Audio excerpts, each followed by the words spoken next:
Hello friends, welcome to our channel. आज के video का डिस्कशन का टॉपिक है mapping and data independence. Okay, तो पिछले वाले वीडियो 2-3 वीडियो आप अगर देखे होंगे, जो स्कीमा आर्किटेक्चर होता है या 3 लेवल स्कीमा होता है, कॉन्सेप्चुअल, एक्सटर्नल पे और क्या होता है इंटरनल लेवल का जो मतलब वीडियो था, उसके बारे में अगर आपने नहीं देखा तो थोड़ा सा देख लेना, क्योंकि ये वाला चीज़ उसके रिलेटेड होता है। ओके, मैंने बताया था, क्योंकि ये मैंने बताया था पहले से 3-4 वीडियो उसी डायग्राम के ऊपर एक डायग्राम बताया था, उसी डायग्राम के ऊपर बेस करके आया हुआ है। अगर ये वाला वीडियो आप डायरेक्ट देख रहे हो तो उसी वाले वीडियो को थोड़ा सा जाके देख लो, और उधर से एक डायग्राम बनाया था मैंने, उसको उठा लो। डायग्राम सिंपल डायग्राम है, आप उधर को सामने या साइड में कहीं पे रख लो और ये वाला वीडियो को देखो तो आपको समझ आएगा थोड़ा सा अच्छे से। ओके, तो स्टार्ट करते हैं। मैपिंग क्या होता है और डेटा इंडिपेंडेंस क्या होता है। पहले देखेंगे मैपिंग के बारे में कि मैपिंग क्या होता है, और उसके बारे में देखेंगे डेटा इंडिपेंडेंस क्या होता है। ओके, ये डिफरेंस भी आ सकता है, what is mapping, what is data independence, 2 mark 3 mark ऐसा या शॉर्ट क्वेश्चन टाइप का आ सकता है। और डेटा इंडिपेंडेंस जो होता है ये डिफरेंस में ज़्यादातर आता है कि what is logical data independence and what is physical data independence. Okay, तो जल्दी से चलिए स्टार्ट करते हैं ये वाले वीडियो को। Okay, mapping is used to transform the request and response between various database levels of architecture. एक ही लाइन पे पूरे के पूरे सारी बात छुपी हुई है, आपको थोड़ा सा डिवाइड करके लाइन को अच्छे से याद रखना, मतलब समझना पड़ेगा। Okay, mapping is use to transform the request. Mapping क्या करता है, यूज करता है, is use to. Mapping use होता है, किधर यूज होता है, transform the request and response. Request and response मतलब क्या, आप एक चीज़ रिक्वेस्ट करोगे, आप गूगल पे या यूट्यूब पे कोई चीज़ सर्च करोगे और यूट्यूब आपको उसी वाली चीज़ को ढूंढ के देगा, आपको दिखाएगा। ओके, उसको बोलते हैं रिक्वेस्ट। आप किया, आपने किया, रेस्पॉन्स आपको मिला यूट्यूब की तरफ से। ओके, इसको बोलते हैं request and response variety between various database levels of architecture. मैं उस वाले डायग्राम को आपको अब नहीं दिखा सकता, आप अपने हिसाब से देख लो, क्योंकि मैंने 3-4 वीडियो में उसको बारे में अच्छे से एक्सप्लेन किया है। ओके, आप डायग्राम के ऊपर के रखो। ओके, अगर ज़रूरत पड़े मैं दिखा दूंगा एक बार। Various database levels of architecture. Database level of architecture जो होता है, डेटाबेस जो होता है पहले होता है एक्सटर्नल, पहले होता है डेटाबेस हमारा नीचे होता है, उसके ऊपर होता है इंटरनल लेवल, उसके बाद होता है कॉन्सेप्चुअल लेवल, उसके ऊपर होता है एक्सटर्नल लेवल। ओके, ये जो लेवल सारे के सारे होते हैं, इन लेवल के बीच में मतलब कैसे, मैंने बताया था कि आपको कि आप हमेशा, रुको ये क्या वीडियो थोड़ा सा ब्लूर हो गया क्या, नहीं चल रहा है। ओके, मैंने बताया था आपको कि आप फेसबुक जो मतलब एप्लीकेशन होता है उसको एग्जांपल लेके मैंने बताया था, आपको अच्छे से याद रहेगा। जो फेसबुक का एप्लीकेशन होता है उसका भी एक डेटाबेस होगा बैकएंड में, उसके सर्वर पे। ओके, तो उसी को एग्जांपल लेके हम चलते हैं। आप फेसबुक का एप्लीकेशन यूज कर रहे हो, आप तो कुछ तो टाइप कर रहे हो, किसी को फ्रेंड रिक्वेस्ट भेज रहे हो, मैसेज भेज रहे हो, कॉल कर रहे हो, मैसेज कर रहे हो, वीडियो कॉलिंग कर रहे हो, एक कुछ तो मतलब थ्रो होगा ना, किसी माध्यम के सहायता से तो आप ये वाले कर रहे हो, चीज़ कर रहे हो, और सर्वर से उधर को साइड भी उसी चीज़ होता है। तो ये जो मैपिंग होता है, आप जो रिक्वेस्ट करते हो उसको फ्रेंड रिक्वेस्ट भेजते हो, ये वाले रिक्वेस्ट कैसे चलता है, एक कोडिंग के लेवल आपको तो सिर्फ एप्लीकेशन में दिखता है, पर इसके इंटरनल एक कोडिंग चलता है, कोडिंग पार्ट, प्रोग्रामिंग पार्ट चलता है। वो जो आप रिक्वेस्ट करते हो, उसी रिक्वेस्ट और रेस्पॉन्स वाली चीज़ जो होते हैं, उसी चीज़ को मतलब स्ट्रक्चराइज करने के लिए, एनालाइज करने के लिए जो भी चीज़ यूज होता है उसको बोलते हैं मैपिंग। ओके, मैप मतलब जैसे गूगल मैप आपको एक पाथ दिखाता है, उसी टाइप को ये एक पाथ होता है। हमारा जो भी मतलब रिक्वेस्ट रेस्पॉन्स का जो भी चीज़ होता है, एप्लीकेशन और डेटाबेस और उसके लेवल सारे के सारे जो होते हैं मैंने बताया था, तो उसको एक पाथ कैसे मिलेगा, आपके रिक्वेस्ट जो जाता है, ये एक तो एक मतलब ये इवेंट हो गया ना, एक इवेंट आप कर रहे हो, एक एक्टिविटी कर रहे हो, ये जो एक्टिविटी होके जाएगा पूरे के पूरे मतलब कैसे वे में जाएगा, स्ट्रक्चर होगा, उसी चीज़ को बोलते हैं पूरे के पूरे एक ही टर्म में बोलते हैं मैपिंग। ओके, आप रिक्वेस्ट करोगे, रिस्पॉन्स आपको मिलेगा, ये जो 3 लेवल पे होगा। ओके, और ये मैपिंग 2 तरह से होता है, एक होता है एक्सटर्नल मैपिंग और दूसरा होता है conceptual mapping. External mapping, conceptual mapping.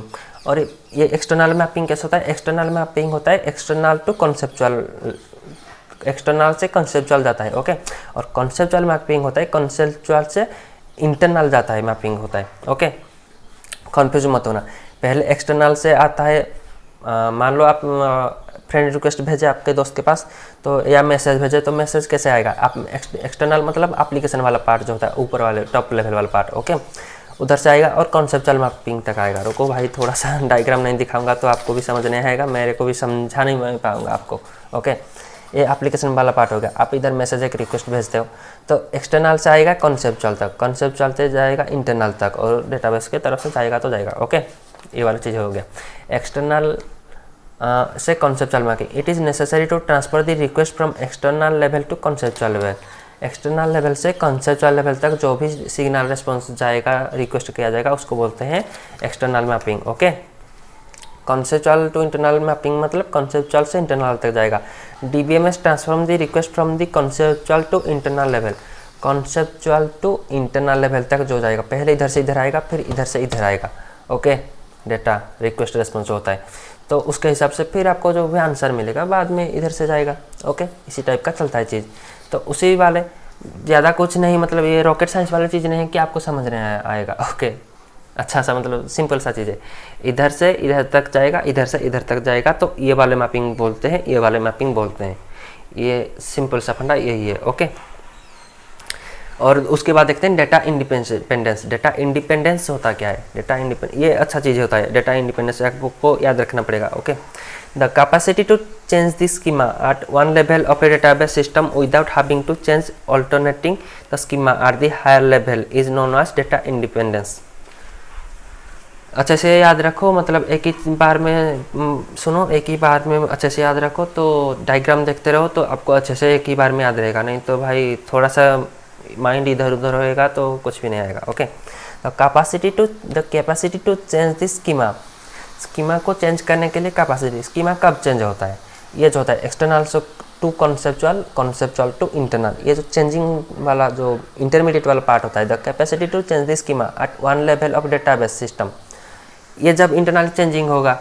अगर आप कुछ भी चीज़ चेंजेस कर रहे हो एक्सटर्नल लेवल पे तो इंटरनल लेवल पे चेंजिंग होता है क्या? नहीं होगा, क्योंकि ये अलग अलग चीज़ होता है। ओके, ये इंडिपेंडेंट होता है। ये इसलिए तो बोलते हैं डेटा इंडिपेंडेंस बहुत ज़रूरी होता है, डेटा इंडिपेंडेंस होना। ओके, क्योंकि अगर आप कुछ भी चीज़ मतलब एप्लीकेशन लेयर में कुछ भी चीज़ चेंजेस कर दोगे तो डेटा वाले इंटरनल जो डेटा स्टोर होके रहता है उधर तो कुछ अगर चेंज हो जाएगा तो आप तो डेटाबेस को खुद ही एक्सेस कर रहे हो विदाउट ऑथराइज वाला। ओके, इसी टाइप का। अब तो किसी के भी डेटा को उड़ा सकते हो, तो डेटा इंडिपेंडेंस होगा। या कुछ भी जो चेंजेस किया जाएगा, हम पढ़ रहे हैं DBMS के बारे में, प्रोग्रामर अगर कुछ भी चेंजेस करेगा एक्सटर्नल लेवल पे तो इंटरनली उसको कुछ अफेक्ट नहीं पड़ना चाहिए। ओके, मान लो ऐसा चीज़ होगा कि इसका एग्जाम्पल थोड़ा सा लेते हैं, और को सोचने दो, थोड़ा सा एक एग्जाम्पल आपको बताता हूँ। हाँ, जेरॉक्स पेपर वाला एग्जाम्पल समझ लेते हैं। ओके, तो एक नोट हो गया, ये वाला नोट हो गया। मैंने आपको ये वाला PDF दे, ये वाला नोट अगर मैं आपको डायरेक्ट दे दूंगा, अगर आप ये वाले नोट को टुकड़े टुकड़े कर दोगे, इसको फाड़ दोगे या कुछ भी मतलब डैमेज कर दोगे, तो मैं ये वाले नोट और किसी को दे सकता हूँ क्या? मतलब इसका एक कॉपी बनाना मेरे को चाहिए। कॉपी के एग्जाम्पल पे मतलब हाँ, मैं ये इसको PDF बनाऊँगा, आपको सेंड कर दूँगा।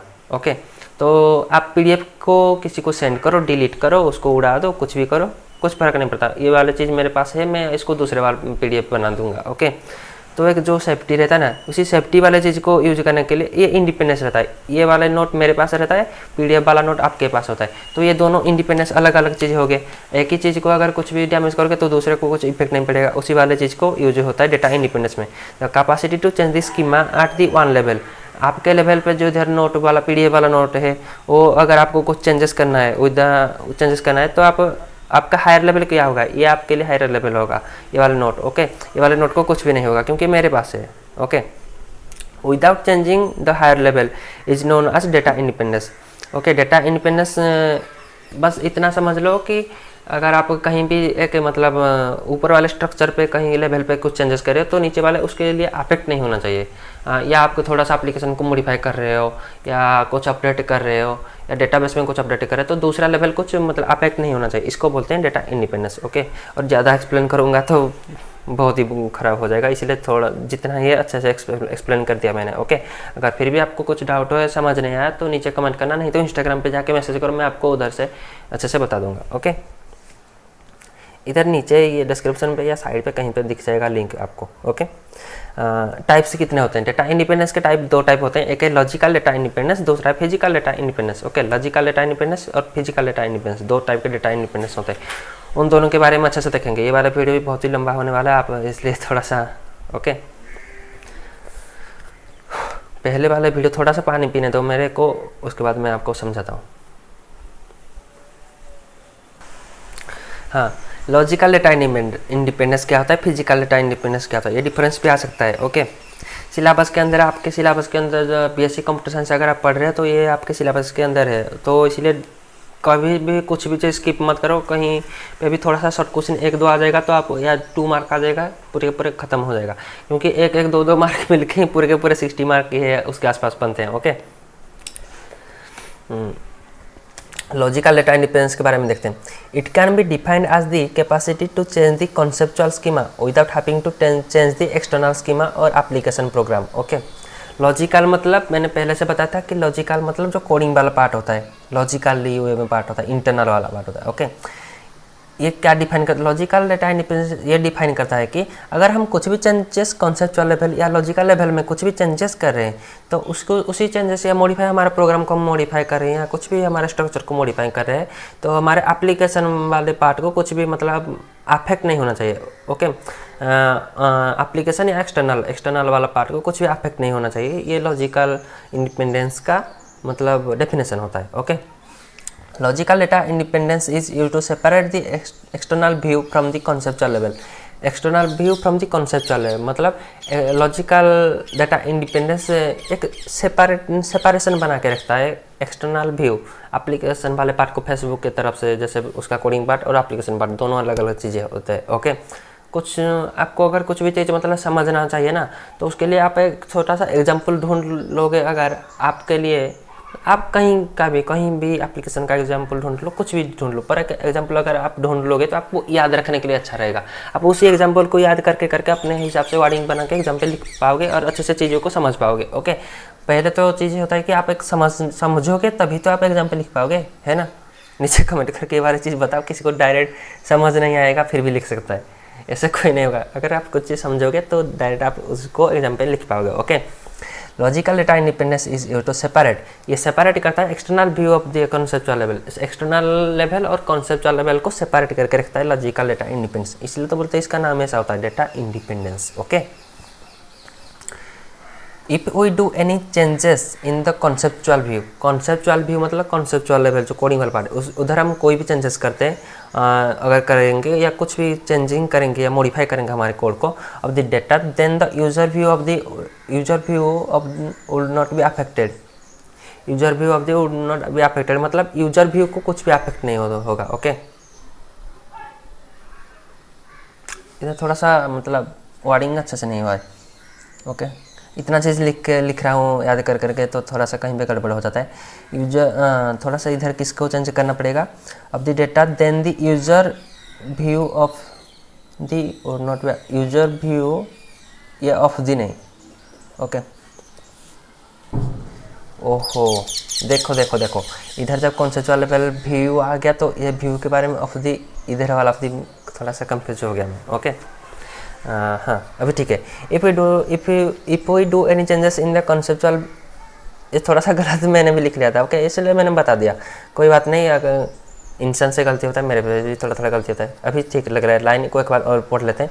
If we do any changes in the conceptual view of the data then the user view will not be affected. User view affect नहीं होगा। ओके, अगर कॉन्सेप्चुअल लेवल में आप कुछ भी चीज़, अगर आपके डेटाबेस में आप बोलोगे कि लॉजिकल डेटा इंडिपेंडेंस अगर हम हमारे डेटाबेस को डिजाइन करते वक्त नहीं बनाएंगे तो क्या होगा, ऐसे भी कुछ मतलब क्रॉस क्वेश्चन वाले सवाल आना चाहिए आपके मन में हमेशा। कोई भी सा भी चीज़ पढ़ रहे हो उसको क्रॉस क्वेश्चन आप अगर नहीं पूछोगे टीचर को या कहीं पे आपको जो भी पढ़ा रहा है तो आप कुछ भी समझ नहीं हो, आपको क्रॉस क्वेश्चन हमेशा करना ही पड़ेगा। नीचे कमेंट करके बताओ क्रॉस क्वेश्चन आपके मन में कुछ भी नहीं आ रहा है, कुछ भी समझ नहीं पा रहे तो क्रॉस क्वेश्चन भी कर सकते हो। ओके, आप अगर बोलोगे कि लॉजिकल डेटा इंडिपेंडेंस अगर हम यूज नहीं करते हमारे डेटाबेस को डिजाइन करते वक्त तो क्या होगा, मैं बता रहा हूँ।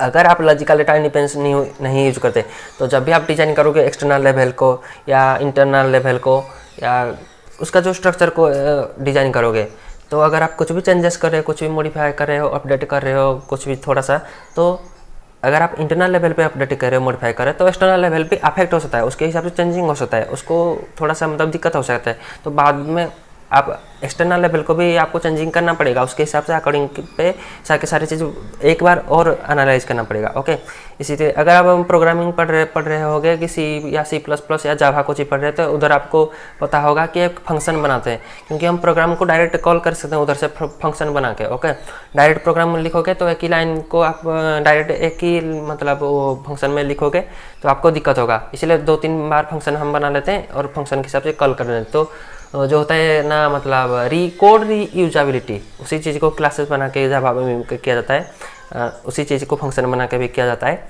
तो उसी टाइप का एक चीज़ हो गया। अगर आपको कुछ भी चेंजेस करना है तो लॉजिकल डेटा इंडिपेंडेंस अगर यूज नहीं होगा तो लॉजिकल में कुछ चेंजेस करोगे तो एक्सटर्नल लेवल पे अपने आप को थोड़ा सा दिक्कत आ जाएगा। ओके, इसीलिए डेटा इंडिपेंडेंस हमेशा ज़रूरत है।